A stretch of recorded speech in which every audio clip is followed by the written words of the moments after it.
afternoon, everyone. Thank you for joining us for today's initiative update for FERC Order 881, Managing Transmission Line Ratings Phase 2. My name is Isabella Nicosia, representing ISO Stakeholder Affairs, and I'll be facilitating the web conference today. I'm also joined on the line by Raja Tapatabula, our Director of Operations Engineering Services here at the ISO, as well as a few of our other team members. Before we get started, I want to make you all aware that this presentation is available out on the initiative webpage. You can get to that page by going to kaiso.com. Then you'll want to go over to the State and Foreign tab and click Policy Initiatives. And then if you scroll down on that page a little bit, you'll see FERC Order 881 Phase 2. If you click that link, it'll take you to the initiative page, and the presentation will be one of the first documents up on that page. This call is being recorded for informational and convenience purposes only, so any related transcription should not be reprinted without the ISO's permission. If you need technical assistance at any time during today's meeting, you can send a chat to the event producer. Our event producer's name is Michelle. And then we will be taking questions throughout the call today, so if you connected to audio through the WebEx, you can raise your hand by selecting the raise hand icon located to the right above the chat window. If you dialed into the conference separately and did not connect through WebEx, you'll need to press #2 to enter the queue. And then just a reminder for everyone, before making a comment or asking a question, please remember to state your name and affiliation so that everyone on the phone knows who's speaking.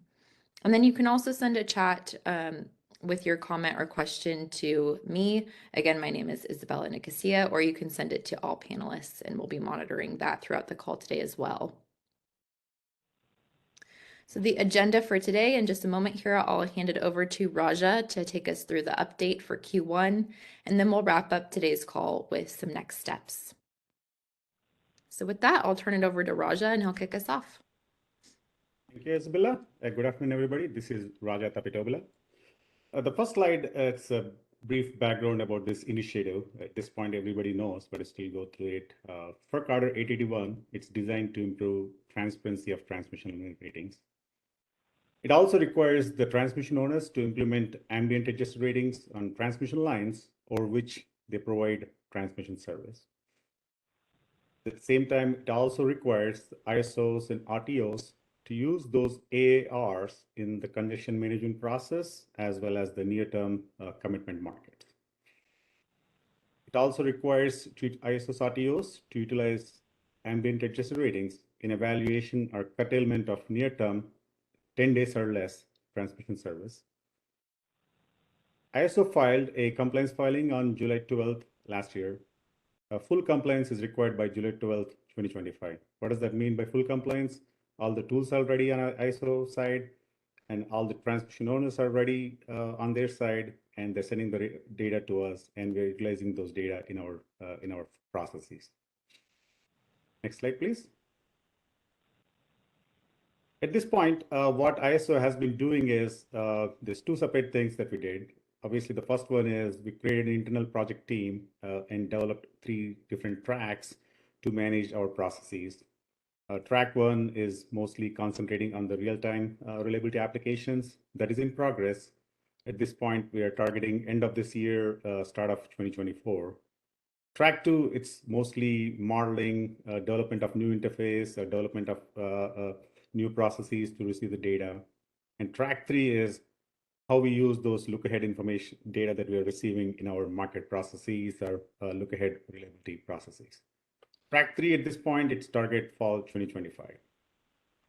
We're also started doing initiative, the public stakeholder processes. We created 2 separate groups. One is data submission working group. We had a first call last week, and we're also starting another group. It's the transmission owners at this point. This is to develop a collaboration and develop a consistency in the transmission line ratings, which is really key because all these TOs are responsible to change their transmission line rating methodologies to be compliant with FERC Order 881. So we created that working group to have collaboration sessions with the TOs. We are also doing quarterly initiative updates, which is part of this presentation today. Next slide, please. So this slide, what we did is it shows what we do today, how we receive ratings, right? Mostly it's all seasonal ratings today. There are some ad hoc ratings that we do receive using our OMS system. For PTOs, KISO PTOs, they interface through our transmission registry process, where they send us our summer, winter, seasonal ratings in MVA. And for the TOPs, RC West footprint, they interface with the SIM data format, SIM data exchange. There are some TOPs that do with Excel templates, but those are really smaller TOPs. Most of them are doing with the SIM exchange. Again, same ratings, it's just in a different format. At the end of the day, both of these ratings get into our enterprise model management process, where our downstream apps, especially our reliability applications, utilize the ratings from. Next slide, please. Now, coming to the FERC Order 881, right, the first big change, it requires the TOs at minimum utilize 4 seasonal ratings. So most of the TOs today are using 2 seasonal ratings. So that's a change that's TOs have to work through their transmission line rating methodology and update them to 4 seasonal ratings. So ISO PTOs will need to follow the ISO transmission registry process to utilize those 4 seasonal ratings. RC West TOPs will need to follow the RC West IRO 010 data specification process to utilize those 4 seasonal ratings. Again, first they need to update the rating methodologies, and then they work with ISO to send us those seasonal static ratings to us. The next big thing FERC 881 requires, right? Everybody calculate the real-time ambient adjusted ratings, instantaneous ambient adjusted ratings. Both ISO PTOs and RC West TOPs will be submitting this data through our ICCP Intercontrol Center Communication Protocol. Again, this protocol is used today to get other real-time data. So once everybody's ready, both PTOs, RCS TOPs, they'll be sending to our those real-time AR through that ICCP protocol. For forward-looking or look-ahead ambient adjusted ratings, which 240 hours of data, at this point, we are planning to develop a new interface. Again, new interface, either it's going to be new app or into the existing app, right? We still haven't finalized, but a new interface and new data format will be developed and shared with the appropriate entities once ISO is ready to receive the data. Next slide, please. So this timeline, strictly about at this point, mostly covers the track 1 and some track 2 data as well. ISO, the first one is the white paper and process diagrams. We are expecting to complete this by March 2023. At that point, it will be available for stakeholders. Then track 1, track 2, we are also working on business requirement specification development. As I mentioned, we have a project team developed internally, and we are working seriously to resolve, to understand the impacts of it and make sure that we are developing a tool that works perfectly. So that is going on. There's as I mentioned, right, there's a couple of changes, IRO 010 and TOP 003 data specification, right? Those will be published, the format that the TOs need to use to send the real-time data. Those will be published in Q2 2023. And at the same time, we'll also submit the templates guide, how to submit the data for users in Q3 2023. So we also are planning to do an external training as well as some testing with the TOs. All those expected to be accomplished during Q4 2023. Again, these are high-level schedules depending upon, and there's a lot of different tools that are being developed. Sometimes if those tools get delayed, then some of these timelines might get delayed as well. I think that's it with the slides. Now, right, Isabel, I think we're done with the slides. We can open up for questions or discussion. Yeah, that's our last slide for content today before we move on to comments. But we'll pause here to see if there's any questions from stakeholders. So again, you can enter the queue by raising your hand using the raise hand icon above the chat window, or you can raise your hand by pressing #2 if you connected to audio separately.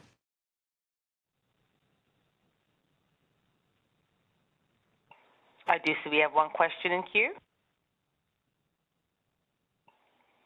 Carrie, your line's unmuted. You may go ahead.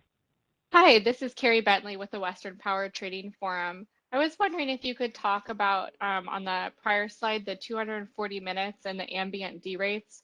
I was wondering if you thought about how that would impact the market and whether it will be consistent through each market run, the rating on the line, or whether it might change mid-market run and just more of the timeline details on that. Sure. Yeah, I think Andrew Wilmer is and Tricia is on the call as well. They can help me, right? At this point, it's a 240 hours, the look ahead data. It's an hourly, at minimum, it's supposed to be an hourly data. So essentially, there are going to be 240 hours of data, roughly 10 days starting. Let's say we start right now, it's starting next hour, it's going to be 10 days worth of data. At this point, we're still talking through what are the timing requirements from our markets, right? There's a real-time component, real-time markets, as well as the day-ahead market. So I think Andrew can correct me if I'm wrong. For a day-ahead market, at least what we have finalized is the data needs to come in at least 9 a.m. before the market closes, before the market closes. So anything before 9 a.m., then we'll use those ratings available. And again, anything that comes after that, we'll not be using those ratings in the day-ahead market. As well as there are some timing requirements that we are developing for the real-time markets as well. The real-time 50-minute market has. So once we finalize that, we'll definitely share that information to the stakeholders. Okay, great, thank you. So it does sound like it'll use one consistent rating for the day ahead, but then is it that it's really likely to change between the day ahead and real time? It is really likely. Yeah, I don't have a good feel for how often these ambient ratings may be adjusted. Can you kind of characterize the frequency you expect?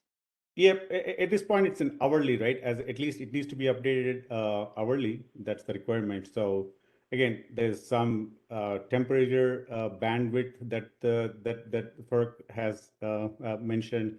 Then each TOP, as they are developing this transmission line rating methodologies, they're going to update to that, right? At what change, right? They're not going to update every degree change, right? There's a 5-degree change that they're going to update those ratings. So again, based upon that, right? If temperature changes by more than 5 degrees, then you will definitely have some kind of rating change, some rating difference between day ahead and real time. But again, right, each depends upon transmission line rating methodologies. So at this point, it's until you see the data, it's right. You don't know exactly what that rating difference will be. That makes sense. I have more questions, but if other people have questions, I don't want to monopolize the time. Andrew, do you want to comment on that too?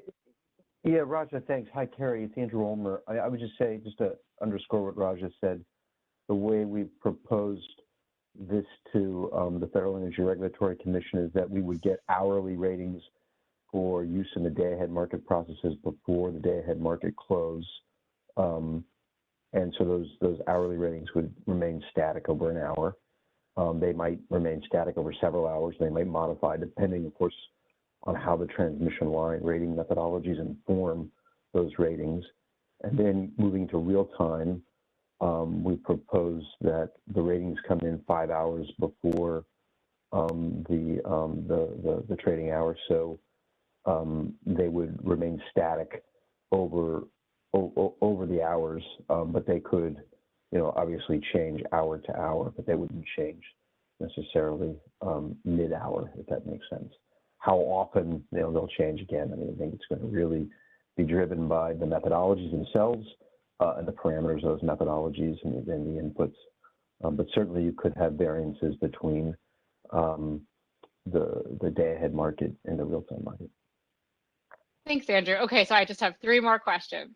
So one, in the FERC filing, when you said the 5 hours, I wasn't sure whether that was a rolling 5 hours. So each hour, because you have to update it each hour, right? And then you do it for 5 hours ahead. So that means that within a 5-hour lookout period, it's going to continually change hour to hour. Is that right? Or is it static? So more it's for that real-time market hour. Let's say hour ending 10. We want that information 5 hours in advance of that hour. So we want to get that information by 5 a.m. Okay, but I guess what I'm saying is if you have hours 5, 6, 7, 8, and 9, and you're doing that in hour 1, and then you go to hour 2, are you rolling up, are you rolling, updating each of those 5 hours? So when you do your optimization lookout, one run will get one dynamic rating. An hour later, it's still within that same, market lookout period, you're going to get another dynamic rating. Does that make sense? So as you update, as you go throughout the day, that hour that was 5 hours out, and then 4 hours out, and then 3 hours out could have a new dynamic rating each hour. Yeah, it could, but the rating will be, you will have the rating 5 for that hour that we're running the market 5 hours in advance of that hour. And then it won't change after that. And it won't change after that for that hour. Ah, so helpful. Okay. And then my next question is that you said it was dependent on how the protocols are developed. Does the CAISO do that? The PTOs do that? Is it a coordination? Who's in charge of that? Fair question, and Roger, you can supplement this, but sort of our worldview of this is that the transmission owners are responsible for the ratings, and they're responsible for the rating methodologies. What FERC Order 881 asked the ISO to do was, to the extent we can work to facilitate, as much consistency as possible across those rating methodologies, we should do so. So that's part of this sort of stakeholder effort where we'll be doing some, individual outreach with the ISOs, with the PTOs, some collective outreach to try to identify, how much consistency we can get in those rating methodologies. There are parameters for the rating methodologies.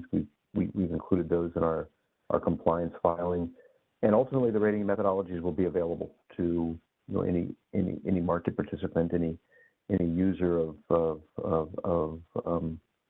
the system who's got a legitimate reason to look at the rating methodologies. They'll be posted on a database. Awesome, thanks. And then my last question is, can you consider in advance of implementing this, it sounds like it's a very tight schedule, but if at all possible, doing some sort of loose forecasting around the magnitude and frequency of expected adjustments, maybe just seasonally, just something so market participants know what to expect. Because if it is significant, I imagine it will impact curtailment and pricing in a probably unexpected way. So it'd be helpful to know, what's coming up. Yeah, that's a great question and a great suggestion, Raja, but I'll kick it to you. Yeah, I think, good question. Even FERC Order 881 kind of alludes to some data mining that, that each TOP needs to do, right? How much confidence that they want to build on this temperature, right? You don't want to forecast something that you're not confident of too, right? From a temperature point of view. So there's margins that definitely talked about margins that each TOP can build, right? If you have forecasting 43 degrees, let's assume, right? How much confidence you have on that, right? So you can build a margin, right? At what point you can update the ratings. So to make sure that you are not updating for every degree change and you're not, right? You're not diverging the ratings between day ahead and real time, so yeah. It's going to change, but not to the extent that you have concerns. But at this point, once we know, we'll definitely share with the TOs, with the stakeholders.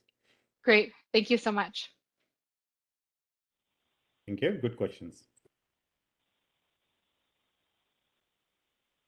All right, I do not see any additional questions in queue. Okay, I did get a question in the chat.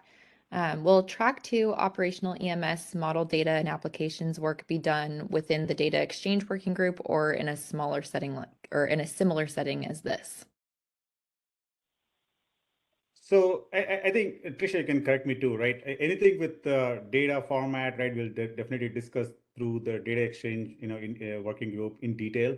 But we'll definitely, as part of this initiative update, we'll definitely bring it up. We might not go in depth, but at least we'll definitely mention that in this quarterly initiative update.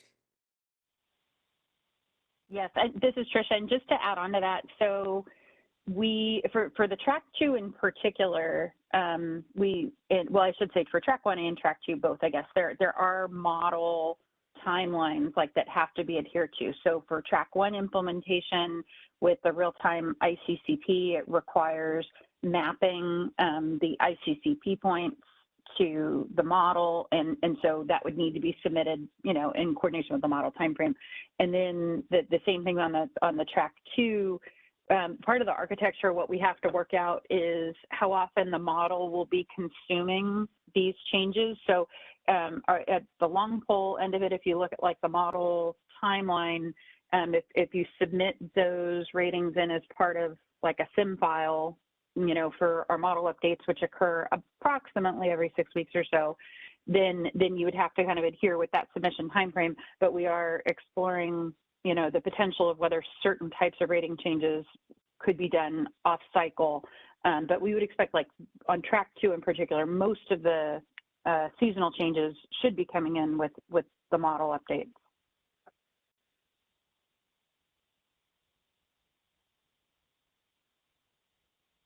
Thanks, Tricia. Not seeing any other questions, but I'll give it another minute here.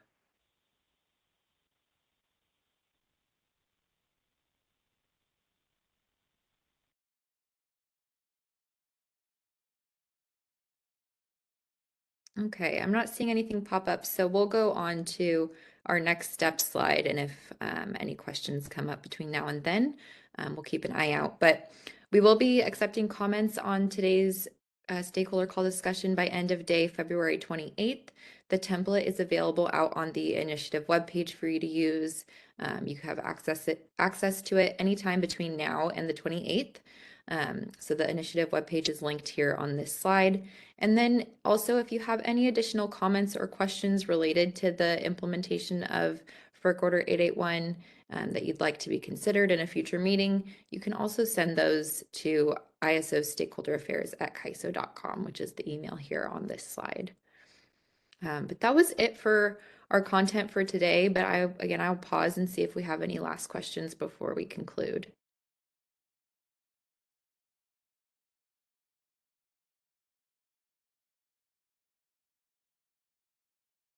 Okay, I'm not seeing any. Thank you all for joining us today, and have a great rest of your afternoon.